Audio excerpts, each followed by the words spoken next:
That's very kind. Thank you very much. I'm offended by some things. I'm offended by chewing gum. I'm offended by backwards-pointing baseball hats.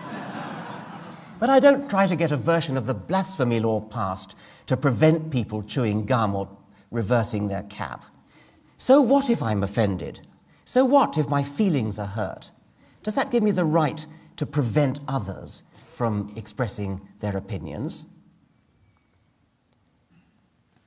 However, is there a time when it is right to be offended? I think so, yes. We should be offended when children are denied a proper education.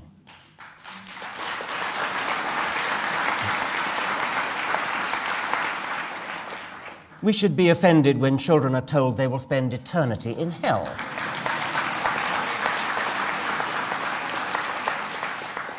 We should be offended when medical science, for example, stem cell research, is compromised by...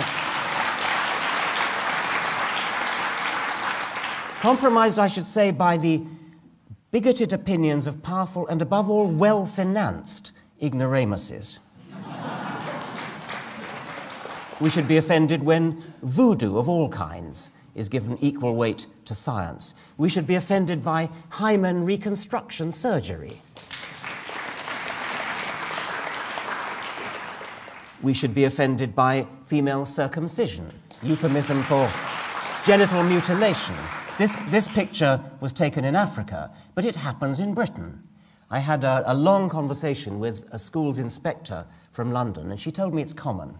Girls are typically sent away to stay with an uncle in Bradford. We should be offended by stoning. This young Kurdish woman was stoned to death in a so-called honour killing because she wanted to marry a young man of the wrong religion. I mentioned the novelist Kingsley Amis a moment ago. His son Martin Amis is an equally distinguished novelist. And he made a very important point. Secularism contains no warrant for action. One can afford to be crude about this. When Islamists crash passenger planes into buildings or hack off the heads of hostages, they shout, "God is great." When secularists do that kind of thing, what do they shout? A critic of Martin Amis's book remarked on this. That question is meant to be rhetorical, but there's a simple answer. They shout, secularists shout, "Heil Hitler." What a truly outrageous thing to say. Whether or not Hitler was a Roman Catholic, the evidence is contradictory, he often said he was, nobody could deny that Hitler's soldiers were as Christian as everybody else was in Europe at the time, and that means that most of them were, mostly either Roman Catholic or Lutheran. But even if Hitler was an atheist, so what? Hitler was also a vegetarian. Does that suggest that vegetarians have a special tendency to be murderous, bigoted racists? The point is that there is a logical pathway leading from religion to the committing of atrocities. It's perfectly logical.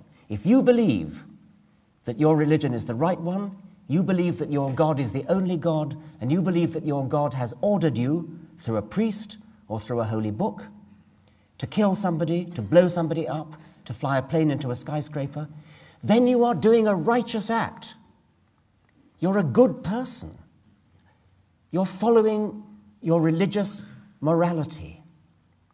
There is no such logical pathway leading from atheism or secularism to any such atrocious act. It just doesn't follow.